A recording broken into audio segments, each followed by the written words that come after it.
Hello students, I am A.K. Dubedi. Welcome to part 5 of our biomolecule series. Today we are going to talk about biomolecules in terms of proteins. आज हम लोग बात करेंगे proteins के बारे में और सबसे पहले आज हमारा लर्निंग ऑब्जेक्टिव है कि recall the elements and building block of proteins. कौन कौन से एलिमेंट इसके लिए रिस्पॉन्सिबल हैं और बिल्डिंग ब्लॉक्स इसके क्या है। उसके बाद explain the structure of amino acids and peptide bond, then differentiate between primary, secondary, tertiary and quaternary structure of proteins and explain the concept of denaturation of proteins, enzymes and hormones. तो सबसे पहले आज आपको explain करेंगे हम proteins. अब देखिए proteins में आपको बेसिक कंसेप्ट यह समझना होगा कि proteins are alpha amino acids, polymer of alpha amino acid connected by peptide bond. So alpha amino acids में आपके पास सबसे पहले वेरी सिंपल कंसेप्ट में आप देखेंगे कि अगर आपके पास एक कार्बन है और वह कार्बन अटैच है एसिड ग्रुप से, और एसिड ग्रुप से अटैच कार्बन को हम अल्फा कार्बन कहते हैं, और इससे अटैच है हमारा एमिनो ग्रुप, और इसमें एक अल्काइल ग्रुप है और एक हाइड्रोजन है। सो इस अल्काइल ग्रुप को हम डिफरेंट ग्रुप से चेंज कर सकते हैं and there are 20 alpha amino acids are possible. तो हम वन बाय वन एक्सप्लेन करेंगे आपको।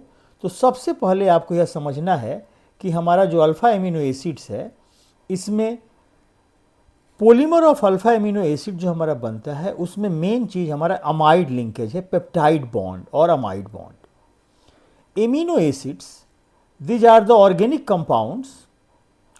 compounds containing both amino group and carboxylic group। मतलब इसमें एमिनो ग्रुप भी होगा, NH2 ग्रुप और carboxylic group. On the basis of location, मतलब कि एमिनो ग्रुप किस कार्बन से अटैच है, हमने इसको 4 पार्ट में डिवाइड किया।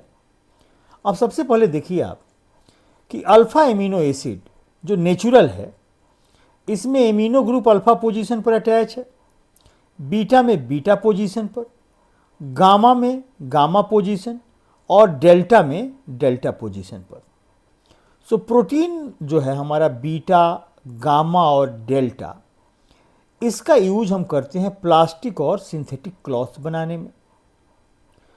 और आपको ये बताया था हमने कि there are 20 alpha amino acids from which natural proteins are made of. These 20 amino acids are divided into 2 parts, 2 types कहिए, on the basis of their synthesis। सबसे पहले है non essential, synthesized in our body like example glycine, alanine, और essential amino acid not synthesized in our body। नाम से ही आपको पता लग जाएगा। non essential का मतलब हो गया कि हमको उसकी ज़रूरत नहीं है, वो खुद हमारी बॉडी में बन रहा है, बाहर से हमको नहीं चाहिए। एसेंशियल जो हमको डाइट के थ्रू लेना है, इसमें हमारा है ल्यूसीन और आइसोल्यूसीन। एग्जाम्पल्स आपको 2 कम से कम लर्न करके रखना है। उसके बाद classification of amino acids depending upon the relative number of amino group and carboxylic group. ये बहुत सिंपल कंसेप्ट है कि अगर एमिनो ग्रुप और कार्बोक्सिलिक ग्रुप सेम होगा तो उसका नाम होगा न्यूट्रल। जब दोनों ग्रुप सेम होगा, so number of carboxylic group and number of amino group दोनों सेम हैं, तो उसको हम कहेंगे neutral amino acids. Glycine, alanine और वैलिन, 3 एग्जाम्पल इसके लर्न कर लिया आपने, 2 मिनिमम चाहिए।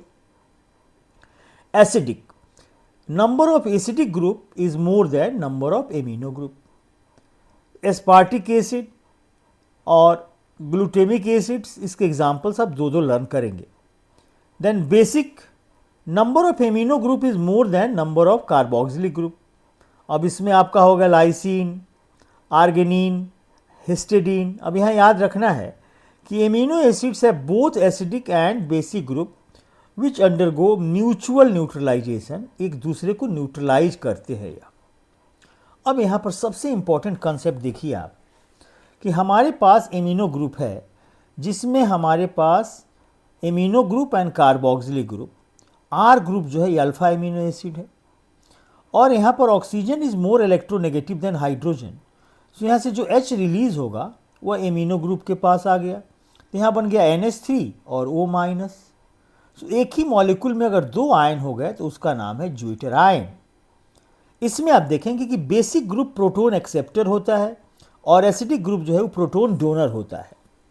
सो एसिडिक ग्रुप जब प्रोटोन डोनेट करेगा तो बेसिक ग्रुप उस प्रोटोन को एक्सेप्ट कर लेगा और ज्विटर आयन हमारा बन जाएगा। The ion containing both negative and positive charge. अब यहाँ पर मेन कंडीशन है कि अगर आप समझिए कि हमने बोला कि pH 4 में क्या होगा या pH 10 में क्या होगा या एसिडिक मीडियम और बेसिक मीडियम में ज्विटर आयन का क्या फॉर्मेट होगा। So let the medium is acidic. So zwitter ion जो हमारा बना है एसिडिक मीडियम में H प्लस लेने के बाद वो बन जाएगा केटायन, और अगर हमारा मीडियम आपका बेसिक है तो यह OH माइनस लेके बन जाएगा एनायन। अब बन गया केटायंस और एनायंस। अब यहाँ क्वेश्चन है कि केटायन और एनायन पॉजिटिव चार्ज और नेगेटिव चार्ज, और इलेक्ट्रोड हमारे पास दो हैं, एक नेगेटिव इलेक्ट्रोड है एक positive electrode. So basic medium में amino acid ions will migrate towards positively charge electrode और एसिडिक मीडियम में नेगेटिवली चार्ज इलेक्ट्रोड की ओर मूव करेगा। यहाँ एक मोस्ट इंपॉर्टेंट पॉइंट है isoelectric point. The pH at which amino acid molecules exist as a zwitter ion is called isoelectric point. मतलब कि उसका मूवमेंट न पॉजिटिव की ओर होगा न नेगेटिव की ओर होगा। Next, relation between amino acids and proteins, ये बहुत इंपॉर्टेंट है। तो आपको मालूम है कि peptide bonds are formed by the condensation, मतलब डिहाइड्रेशन ऑफ टू और more than same or different molecules. यहाँ एमिनो एसिड सेम भी हो सकता है और डिफरेंट भी हो सकता है थ्रू पेप्टाइड बॉन्ड। अब देखिए जैसे हमने ग्लाइसिन लिया और अलानिन लिया, तो इसका C टर्मिनल मतलब carboxylic acid of glycine and N terminal मतलब amino group of alanine combined होके हमारा बन गया यहाँ पर अमाइड, और इसका नाम है पेप्टाइड बॉन्ड। तो इसका नाम ग्लाइसिन और अलानिन के बेसिस पर ग्लाइसिन अलालीन यह डाइपेप्टाइड बन गया, और यहाँ से वाटर जो है एलिमिनेट हुआ, मतलब डिहाइड्रेशन हुआ। तो यहाँ condensation through the elimination of water और डिहाइड्रेशन से हुआ। अब यहाँ आप देखेंगे कि हमारे पास ये पेप्टाइड बॉन्ड बन गया dipeptide. So amino acid convert होगा dipeptide, tripeptide, tetrapeptide, oligopeptide and finally polypeptide में चेंज हो जाएगा। अब आइए role of amino acids. So सबसे पहला रोल है formation of proteins. Non protein amino acids are component of antibiotics, nitrogen storage in the body, buffer in our body because they are amphoteric. और next point है gluconeogenesis, process in which amino acid converted to glucose. Then आपको जो हमने carbohydrate में बताया था D और L configuration, similarly configuration of alpha amino acid में अगर एमिनो ग्रुप लेफ्ट साइड में है तो L और राइट साइड में है तो D. So all natural proteins are made of L configuration of alpha amino acid. अब आइए most important part, structure of proteins. So protein is divided in 4 parts: primary structure, secondary structure, tertiary structure and quaternary structure.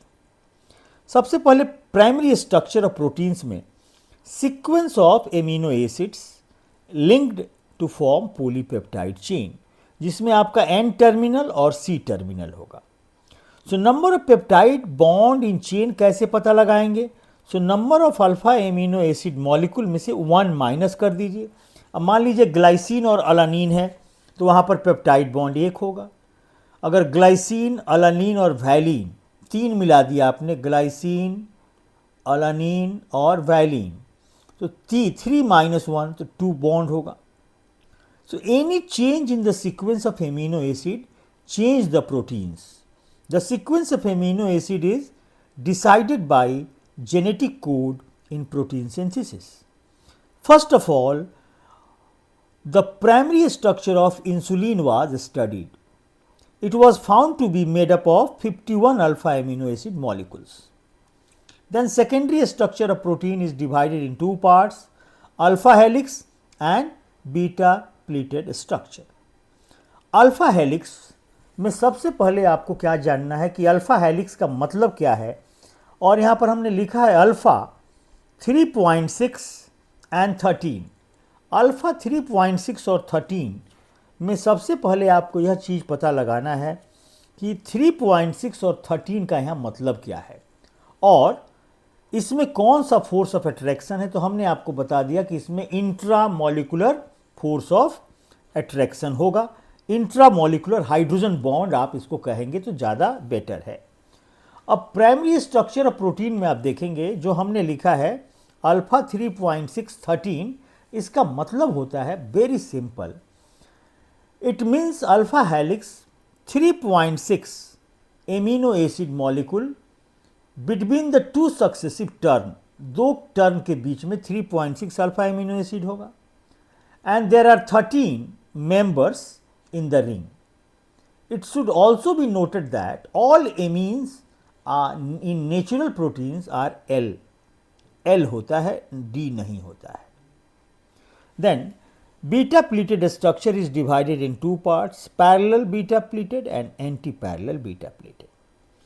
अब यहाँ पर क्या है parallel में कि N terminal, मान लीजिए आपके पास NH2 है, ऐसे पर इधर इसके साथ एसिड ग्रुप है, अगर दोनों एक साथ में है तो पैरेलल हो गया, अगर अपोजिट है तो एंटी पैरेलल। याद रखिए N terminal and C terminal sides all polypeptide chain lie on same side, example हो गया keratin.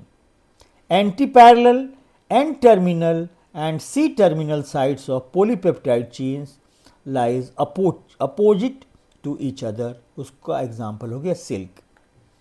Then tertiary structure of proteins को हम दो पार्ट में डिवाइड करेंगे, fibrous protein and globular proteins. अब नाम से ही आप पता लगा लेंगे, फाइब्रस का मतलब फाइबर और rod like structure, globular proteins का मतलब है स्फेरिकल और ग्लोबुल्स टाइप स्ट्रक्चर।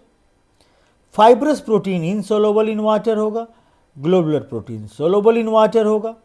इसमें पॉलीपेप्टाइड चेन रन पैरेलल और इसमें पॉलीपेप्टाइड चेन क्वाइल्ड अराउंड होता है एक दूसरे के। इसमें हाइड्रोजन बॉन्ड और डाइसल्फाइड बॉन्ड होगा और यहाँ पर आपको मायोग्लोबिन एंड एल्बुमिन इसका एग्जाम्पल हो गया। यह हो गया keratin found in hair, wool, silk and myosin हमारे मसल्स में पाया जाता है। तो सबसे बेटा ज़्यादा ध्यान देना है कि हमारा जो यह स्ट्रक्चर में अल्फा हेलिक्स में आपका हो गया 3.6 13, बीटा प्लीटेड को दो पार्ट में आपने डिवाइड किया, एन टर्मिनल और सी टर्मिनल। अगर एन टर्मिनल और सी टर्मिनल एक साइड में है तो उसको कहेंगे parallel beta pleated, parallel beta pleated. अगर एन टर्मिनल और सी टर्मिनल अपोजिट डायरेक्शन में है तो एंटी पैरेलल। तो इसका एक डिफरेंस हो गया। टर्शियरी में फाइब्रस प्रोटीन और ग्लोबुलर प्रोटीन्स का डिफरेंस हो गया। इसके बाद क्वाटरनरी स्ट्रक्चर ऑफ प्रोटीन्स में आपको spatial arrangement of sub units, two और more polypeptide chains with respect to each other. आपको वन मार्कर में इससे ज़्यादा लिखने की ज़रूरत नहीं है, जबकि यह कॉम्प्लेक्स प्रोटीन होता है। कॉम्प्लेक्स प्रोटीन में क्या होता है, इसमें बेसिकली टू और मोर पॉलीपेप्टाइड चेन्स कॉल्ड सब यूनिट्स।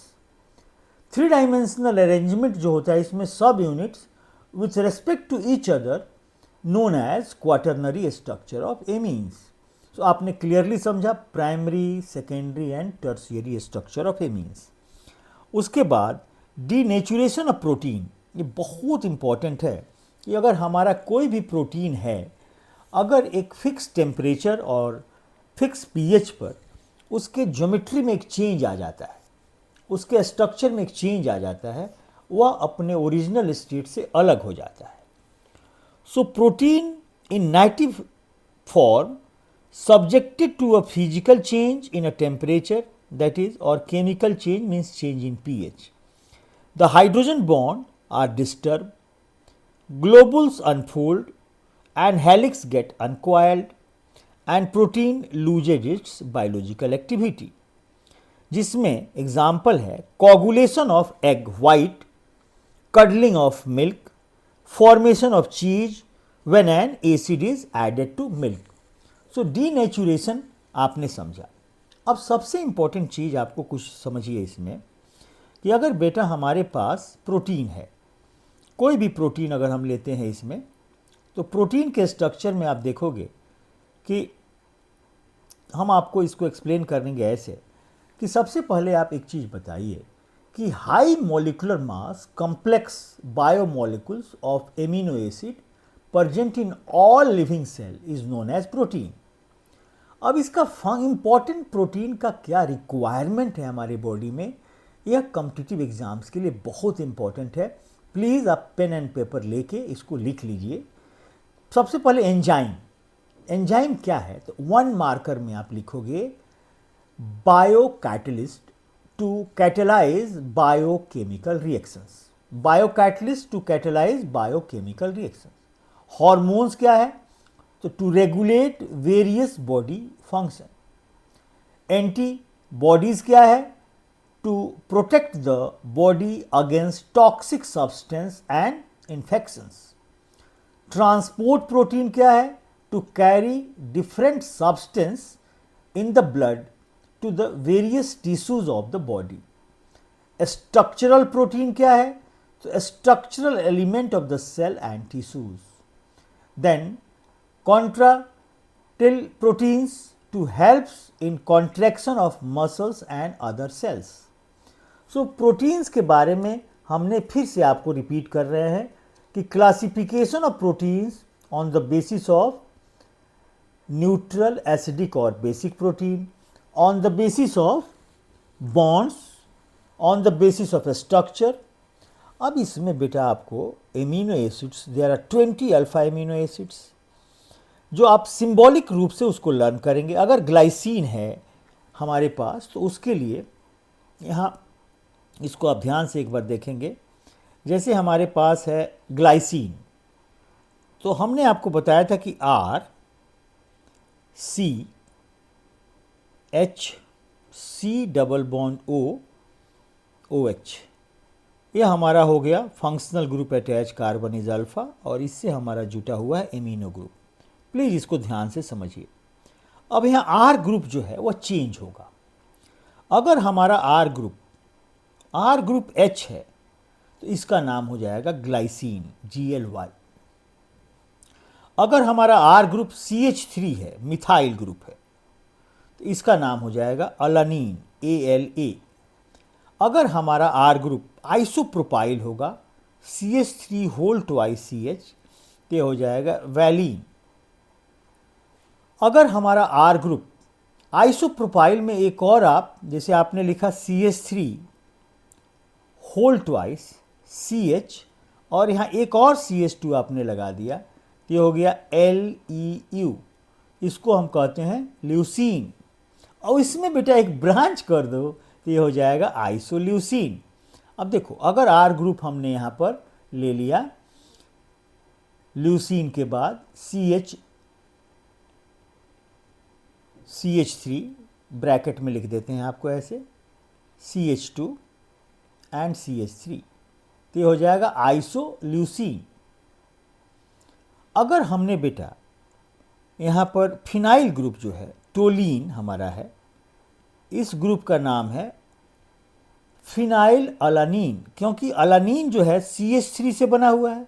CH3 में हमने एक ग्रुप डाल दिया, तो ये हो गया फिनाइल अलानीन। तो इसमें आपका हम टाइम नहीं किल करेंगे, आप इसको NCERT बुक लीजिए। 20 अल्फा एमिनो एसिड्स के आप उसको धीरे धीरे लर्न करने का प्रयास कीजिए। और कैसे लर्न करेंगे, तो इसको दो पार्ट में बांट लीजिए, essential amino acid and non essential amino acid, उसके एग्जाम्पल्स। उसके बाद आपको इसमें neutral amino acid, acidic amino acid and basic amino acids को लर्न करना है। इसके बाद आपको, जैसे हमने एग्ज़ाम में एक क्वेश्चन दिया कि यह आपके पास एक सिंपल स्ट्रक्चर है जिसको आप ऐसे लिखते हो CH3 CH NH2 और आपका हो गया COH। यहाँ अल्काइल ग्रुप है CH3 आपका, तो इस ग्रुप का नाम हो गया अलानीन ALA। हमने इस ग्रुप को ऐसे लिखा H2N, आपको समझने के लिए आसानी होगी। CH3 को हमने ऊपर कर दिया और यहाँ कर दिया COOH।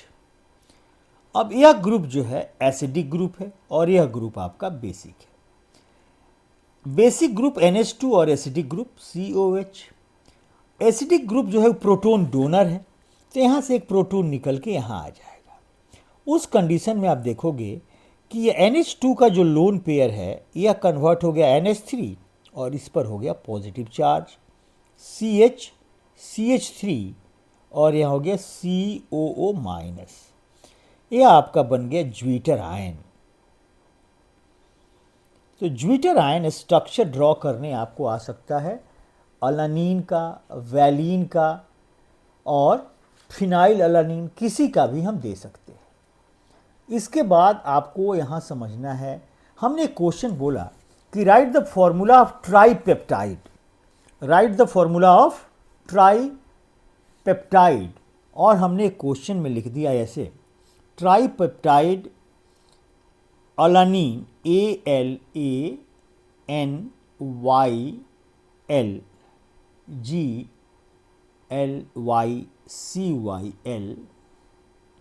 PHENYL ALANINE। अब इसमें आपका अगर कंफ्यूजन है तो इसको और सिंपल वे में हम आपको दिखा रहे हैं। इस कंफ्यूजन को आप ऐसे दूर करो, 3 का पेयर ले लो। हमने ले लिया 3 पेयर्स, एक हमने ले लिया अलानीन ALA, एक हमने ले लिया इसके साथ ग्लाइसिन GLY और एक ले लिया हमने इसके साथ PHE। तो अलानीन, ग्लाइसिन और फिनाइल अलानीन, सो 3 में से हमको 2 पेप्टाइड बॉन्ड बचेगा। सो फॉर्मूला को कैसे अटैच करना है, तो इसमें N टर्मिनल और C टर्मिनल आप ध्यान से समझिए। हमने लिया अलानीन का NH2CH CH3, इसका केवल एसिड ग्रुप बचा। अब इसका जो OH पार्ट है वह ग्लाइसिन के साथ चला गया, तो यहाँ बच गया NHCH2 C double bond O, और इसमें अब आ जाएगा फिनाइल अलानीन, इसमें आ गया NHCH और CH के जस्ट नीचे अल्काइल ग्रुप हो गया CH2C6H5 और यहाँ हमारा हो गया C डबल बॉन्ड OH। अब यहाँ यह एसिड ग्रुप फ्री है और यह NH2 ग्रुप फ्री है। यहाँ एक अल्काइल हो गया अलानीन, यहाँ हो गया ग्लाइसिन। इसको हम ऐसे आपको दिखा दें तो और इजी हो जाएगा आपको समझना। यहाँ पर हमने इसको ऐसे कर दिया CHH, एक हो गया यह हमारा, और एक हमारा हो गया यहाँ पर फिनाइल अलानीन। सो 3 ग्रुप से हमारे पास कितना पेप्टाइड बॉन्ड बना, तो 3 - 1 कर देंगे तो 2 पेप्टाइड लिंकेज बन गया। तो ऐसे आप किसी भी प्रोटीन्स को जोड़ सकते हैं। और यहाँ पर आप स्ट्रक्चर में हमने जो बताया आपको प्राइमरी, सेकेंडरी, टर्शियरी स्ट्रक्चर्स, उसको आपको याद करना है। इसके बाद प्राइमरी, सेकेंडरी, टर्शियरी स्ट्रक्चर्स के बाद हमको एंजाइम्स के बारे में आपको बताना है। हमने बताया था अभी कि enzymes are biochemical catalyst produced by the living cell which catalyze the biochemical reaction in living organism। जैसे माल्टेज, इसका क्या फंक्शन है, तो माल्टोज को ग्लूकोज और ग्लूकोज के 2 यूनिट्स में कन्वर्ट करेगा। लैक्टेज का क्या फंक्शन है, तो लैक्टोज को ग्लूकोज और ग्लैक्टोज में कन्वर्ट करेगा। एमाइलेज का फंक्शन क्या है, तो यह स्टार्च को n टाइम्स ग्लूकोज में कन्वर्ट करेगा। इन्वर्टेज, यह सुक्रोज को ग्लूकोज और फ्रुक्टोज में कन्वर्ट करेगा। यूरेज, यूरिया को कन्वर्ट कर देगा कार्बन डाइऑक्साइड और एमोनिया में। कार्बोनिक एनहाइड्रेज या कार्बोनिक एसिड H2CO3 को एमिनो एसिड्स में कन्वर्ट करेगा। ट्राइप्सिन प्रोटीन को बना देगा या प्रोटीन को चेंज कर देगा एमिनो एसिड्स में। न्यूक्लिएज डीएनए और आरएनए को न्यूक्लियोटाइड में कन्वर्ट करेगा। आरएनए, डीएनए, इस सारा हम लोग आगे करेंगे। इसमें मेन चीज आपको याद रखना है प्रॉपर्टीज ऑफ एंजाइम्स। तो सबसे पहला प्रॉपर्टीज बेटा कि ये हाईली इफिशियंसी इसकी बहुत ही ज़्यादा होती है और extremely small amount is needed. मतलब कि अगर आपके पास स्मॉल एज अ millionth है of a mole can increase the rate of reaction 10 to the power 3 to 10 to the power 6 times increase कर देगा। और ये हाईली स्पेसिफिक होता है बेटा और ऑप्टिमम टेम्परेचर और ऑप्टिमम पीएच पर ही वर्क करता है। टेम्परेचर मतलब मैक्सिमम 37 डिग्री सेल्सियस तक हमारा प्रोटीन बॉडी में एकदम सही होगा। जैसे उससे ज़्यादा टेम्परेचर होगा डिनेचुरेशन हो जाएगा। और पीएच इसका अराउंड 7 होता है neutral. Control of activity of enzymes मतलब कि action of enzymes are controlled by the various mechanism and inhibited by the various organic and inorganic molecules. Coenzymes जिसको हम कहते हैं कोफैक्टर, जैसे common metals like zinc, magnesium, manganese, iron, copper, cobalt, molybdenum, these are generally metal science of small organic compounds में आएंगे। Potassium, sodium, सब coenzymes हैं और ये एंजाइम इनहिबिटर्स हैं। और यह मैकेनिज्म जो हमारा है बहुत सिंपल मैकेनिज्म है, आप समझ सकते हो। अगर आपके पास बाइंडिंग ऑफ एंजाइम और एक आपके पास है सबस्ट्रेट, दोनों मिलके एक कॉम्प्लेक्स बनेगा ES। अब ES को कहते हैं एंजाइम सबस्ट्रेट कॉम्प्लेक्स। इसका नाम हो गया एंजाइम सबस्ट्रेट कॉम्प्लेक्स हो गया ये। अब ES जो है एंजाइम सबस्ट्रेट कॉम्प्लेक्स, यह बन जाता है EP में। और EP मतलब कि complex of enzyme and product. और थर्ड स्टेप में क्या होता है कि EP हमारा ब्रेक होके एंजाइम अलग हो जाता है और हमारा प्रोडक्ट बाहर निकल जाता है। अब इसमें एप्लीकेशन इसका है enzyme deficiencies and prevention of disease.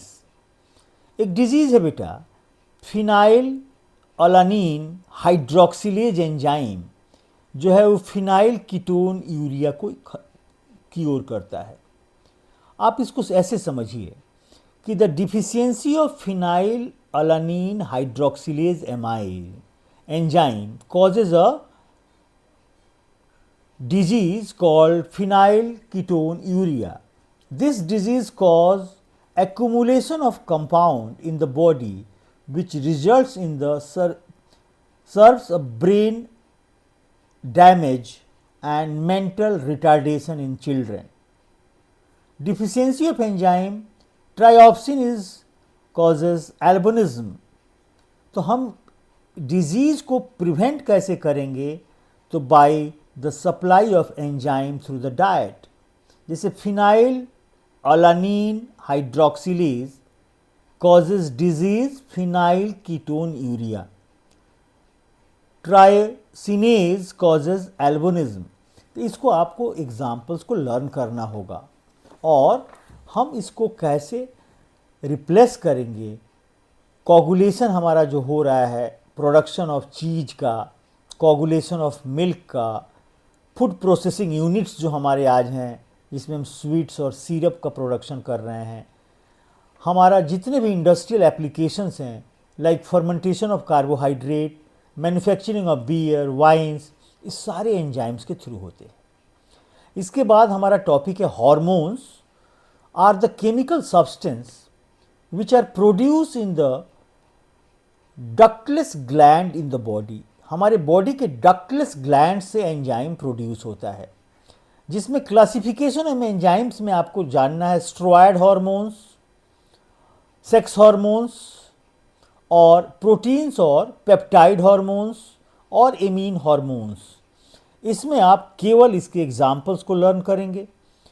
Steroid hormones में इसका, सेक्स हार्मोन्स में हमको एग्जाम्पल लर्न करना है, एंडर्नल कॉन्टैक्ट हार्मोन्स में इसके एग्जाम्पल, पेप्टाइड हार्मोन्स और इम्यून हार्मोन्स। तो एनसीईआरटी से बाहर आपको +2 के लिए आपको नहीं चाहिए और कॉम्पिटिटिव एग्जाम्स के लिए भी नहीं चाहिए। सो नेक्स्ट क्लास में हम लोग बेटा एक्सप्लेन करेंगे nucleic acid and vitamins. Thanks for watching.